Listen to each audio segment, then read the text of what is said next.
প্রথম প্রশ্নটি হচ্ছে যে যদি ঢাকা ৬ ঢাকা ৮ চাঁদাবাজের আখড়া হয়ে থাকে সেটার দায় দায়িত্ব এই বর্তমান সরকারকেই নিতে হবে, কারণ আইন শৃঙ্খলা সেটিকে বাস্তবায়ন করার দায়িত্ব সরকারের, এটা কোনো রাজনৈতিক দলের নয়।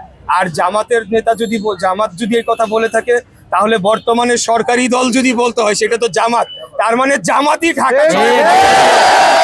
এই চাঁদাবাজ এই ভণ্ডদেরকে আমরা আর বাংলাদেশের মাটিতে এই রাজত্ব করতে দিব না। এই ভণ্ডদেরকে যারা ধর্মের নামে চাঁদাবাজি করছে, লুটপাট করছে, বর্তমানে সরকারি থেকে তারা ক্ষমতা ভোগ করে সব জায়গায় দখলদারিত্ব করছে, ব্যাংক দখল করছে, হসপিটাল দখল করছে, আপনার বিভিন্ন ফাইন্যান্সিয়াল ইনস্টিটিউশন দখল করেছে এবং সামনে একটা লেবাস ধরে জনগণকে বোকা বানাচ্ছে, প্রতারণা করছে।